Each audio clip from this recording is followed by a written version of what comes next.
আসসালামু আলাইকুম বন্ধুরা, আশা করি আপনারা সবাই ভালো আছেন। নতুন আরেকটা ভিডিওতে আপনাদের সবাইকে স্বাগত জানাচ্ছি।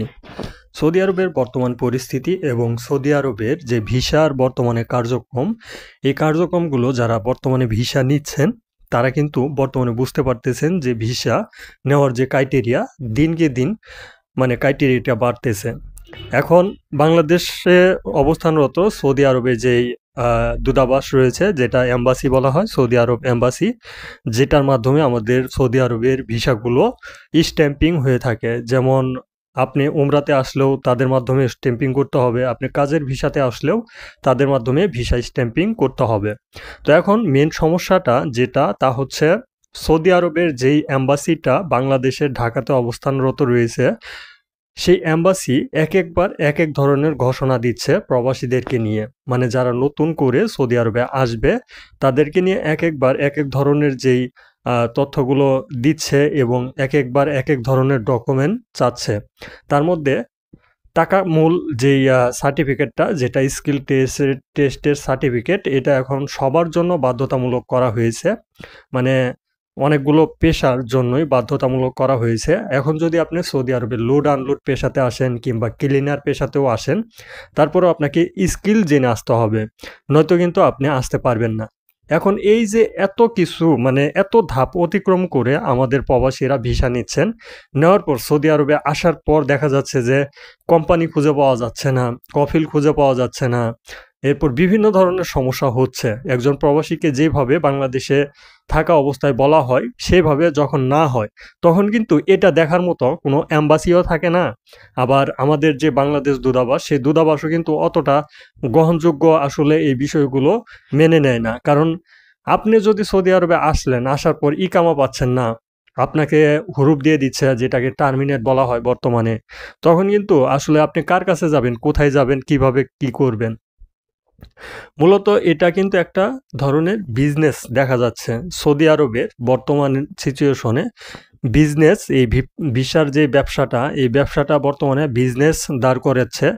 যেমন এজেন্সি আপনার কাছ থেকে টাকা হাতিয়ে নিচ্ছে, সেরকম সৌদি আরবের যে গভর্নমেন্ট, এটাও কিন্তু তারা ভিসা বিক্রি করে টাকা পাচ্ছে। এখন আপনি আসলেও কিন্তু যদি কফিল খুঁজে পান কিংবা কোম্পানি খুঁজে পান, সেটা হয় সাপ্লাই কোম্পানি, সেটাও আপনার করার কোনো কিছুই থাকতেছে না। মানে আপনি যেদিকে যাবেন সেদিকেই কিন্তু আপনার লস। একটা সাপ্লাই কোম্পানির সিস্টেমটা হচ্ছে আপনাকে কাজ দিবে, কাজ দেওয়ার বিনিময় সে ওই কোম্পানি থেকে টাকা নিবে ৩,০০০ রিয়াল কিংবা ৪,০০০ রিয়াল কিংবা এর চাইতেও কম কিংবা বেশি। নেওয়ার পর আপনাকে কিন্তু সেই টাকা, সেই অনুযায়ী টাকাগুলো দিবে না। আপনাকে কত টাকা দিবে? আপনাকে দিবে ১,৮০০ কিংবা ১২০০। তারপরেও এক স্যালারি হাতে রাখবে, তারপরে স্যালারি দিবে, এরকম চলতেই থাকবে আপনার সাথে। আপনি কোনো কিছু করতেও পারবেন না। আর নতুন প্রবাসী যারা রয়েছেন তারা তো ভাষা জানেন না। ভাষা না জানা থাকার কারণে লেবার কোর্টে যেয়ে যে এই কমপ্লেনগুলো করবেন সেটাও করতে পারবেন না। হাজারো প্রবাসীদেরকে আনার পর সৌদি আরবে আসে বৈধভাবে, কিন্তু হয়ে যায় অবৈধ। অবৈধ হয়ে যাওয়ার পেছনে কিন্তু অনেক ধরনের কারণ থাকে। কফিলের গাফলতি থাকে, কোম্পানির গাফলতি থাকে, কোম্পানি কাজ ঠিকঠাক দিতে পারে না, বিভিন্ন সমস্যা থাকে। তো এই কারণেই কিন্তু আমাদের প্রবাসীদের বর্তমানে সৌদি আরবে আসাটা আমি মনে করি ঠিক না। আপনারা এই যে এত নাটক বাংলাদেশে, যে রয়্যাল একটা এম্বাসি, যেটা সৌদি আরবের এম্বাসি, এই এম্বাসির নাটকের কিন্তু কোনো শেষ নেই। এর আগে বিভিন্ন ধরনের ডকুমেন্ট, এবং কেউ যদি আনফিট হয় সে আর আসতে পারবে না, এ ধরনের তথ্য। এখন আবার নতুন করে যে তথ্যটা, আপনাকে স্কিল টেস্ট দিতে হবে। ক্লিনারের আর স্কিল টেস্টের কি প্রয়োজন? এখন এটা এম্বাসিকে কিভাবে বোঝাবো? আসলে এটা হচ্ছে একটা ধান্দাবাজি, যাতে প্রবাসীরা আসে, কিন্তু অনেকগুলো টাকা খরচ করে আসে। মনে হয় বাংলাদেশে থাকা অবস্থায় যে সকল প্রবাসীরা বর্তমানে কর্মরত এবং কাজ করার জন্য সৌদি আরবে আসবেন, তারা একটা বিষয় মনে করেন যে সৌদি আরবে যেহেতু আমি স্কিল টেস্টের মাধ্যমে যাচ্ছি, হয়তো এখানে অনেক টাকা ইনকাম করার জন্য আমরা সৌদি আরবে আসতেছি। এটা কিন্তু আমরা ভেবেচিন্তে আসি। আসলে ১০ বছর কিংবা ১৫ বছর আগে যেই সকল প্রবাসীরা বর্তমানে সৌদি আরব করে গেছে, তো তারা কিন্তু অবশ্যই ভালো টাকা ইনকাম করতে পারছে। কিন্তু এই সময়ে, এই সিচুয়েশনে যে সকল প্রবাসীরা বর্তমানে সৌদি আরবে আসতেছে, তারা কিন্তু আসলে একটা ধোঁকাবাজির সম্মুখীন হচ্ছে, একটা কঠোর নিয়মকানুনের ভিতর দিয়ে যেতে হচ্ছে, এবং বাড়ি থেকে টাকা এনে তারপরে খেতে হচ্ছে। আবার কিছু কিছু প্রবাসীরা ইচ্ছাকৃতভাবে পুলিশের কাছে ধরা দিচ্ছে, পুলিশ না ধরলে টাকা দিয়ে তারা কিন্তু ধরা দিচ্ছে, নিজেরই কামা নিজে পুড়িয়ে ফেলতেছে, ভেঙে ফেলতেছে, যে কোনোভাবেই হোক তারা কিন্তু দেশে যাওয়ার জন্য অনেক চেষ্টা করতেছে। তার একমাত্র কারণ হচ্ছে বর্তমানে যদি সৌদি আরবের আপনি শহরগুলোতে দেখেন, সেই শহরগুলোতে হাজার হাজার প্রবাসীরা রোডঘাটে ঘুমায়। বিশ্বাস না করলে রিয়াদ শহরের যে বাতা মার্কেট রয়েছে সেখানে যেয়ে আপনি খোঁজ খবর নিতে পারেন। আপনি যখন সৌদি আরবে আসবেন তখন খোঁজ খবর নিতে পারেন যে কত হাজার হাজার প্রবাসী ৫-৭ লাখ টাকা খরচ করে এসে এখন রুটঘাট, মসজিদের বারান্দায় এইগুলোতে ঘুমায়। তো এগুলো করার কারণ কি? সৌদি আরবে তো আমরা অনেক ধরনের প্রসেসগুলো মেনটেন করে আসি। এখন আমরা ক্লিনিং যে পেশাটা রয়েছে সেই পেশাতেও আমরা যদি এখন বর্তমানে আসতে চাই, আমাদেরকে স্কিল টেস্ট এবং অবশ্যই ট্রেনিং নিতে হবে এবং সার্টিফিকেট অর্জন করে তারপরে আমাদেরকে ভিসা লাগাতে হবে। তো এত ধরনের নিয়মকানুনের ভিতর দিয়ে যদি আপনারা এই ধরনের নিয়মকানুন করতেন, সৌদি আরবে যে সকল প্রবাসীরা বর্তমানে আসতেছে তাদের সর্বনিম্ন স্যালারি হবে ১,০০০ রিয়াল এবং তাদের ডিউটি হবে ৮ ঘন্টা। এই ধরনের নিয়মকানুন না করে আপনারা শুধুমাত্র ওই ভিসার ক্রাইটেরিয়া বাড়ানোর চেষ্টা করেন। প্রবাসীর পকেট থেকে কিভাবে টাকা খসবে, কিভাবে আরেকটা দালাল জন্ম নিবে, সেই পরিকল্পনা করতেছে এই এম্বাসিগুলো। আসলে এগুলো আসলে বলার মতো কেউ নেই।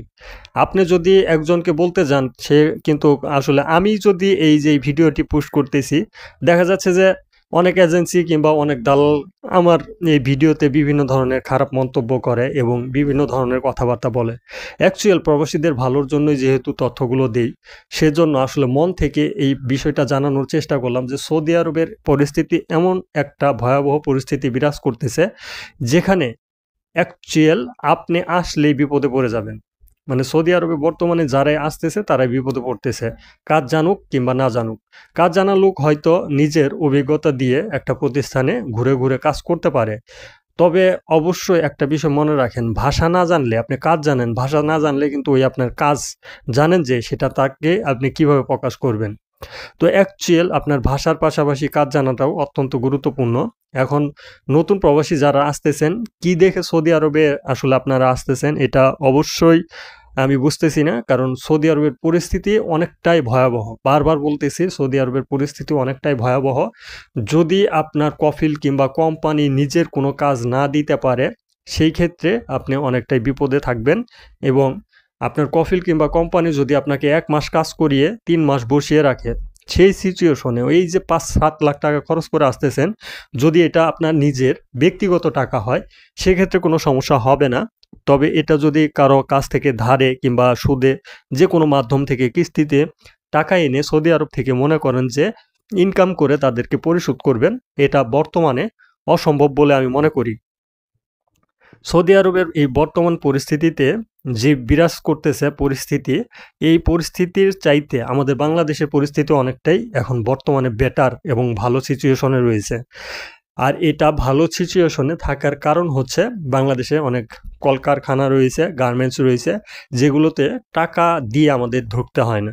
আর সৌদি আরবের এমনও দালাল রয়েছে আপনার কাছ থেকে ১,০০০, ১৫০০, ২,০০০ রিয়াল নিবে, যেটা বাংলা টাকায় কনভার্ট করে দেখবেন ১ টাকাতে ৩২ টাকাও যদি আপনি কনভার্ট করে দেখেন, ১,০০০ রিয়ালে ৩২,০০০ টাকা আপনার দিতে হচ্ছে, সেই টাকা দিয়ে কাজ নিতে হচ্ছে। তাহলে কোন পর্যায়ে চলে গেছে এই সৌদি আরবের পরিস্থিতি? এটা অবশ্যই আপনারা বিবেচনা করে দেখবেন এবং এই বিষয়গুলো অবশ্যই শেয়ার করে দেওয়ার চেষ্টা করবেন প্রবাসীদেরকে। আজকের ভিডিওটি এ পর্যন্তই। ভিডিওটি অবশ্যই শেয়ার করে দিবেন। আর আমাদের চ্যানেলের সাথে থাকার জন্য চ্যানেলটি সাবস্ক্রাইব করবেন। ধন্যবাদ সবাইকে। আসসালামু আলাইকুম।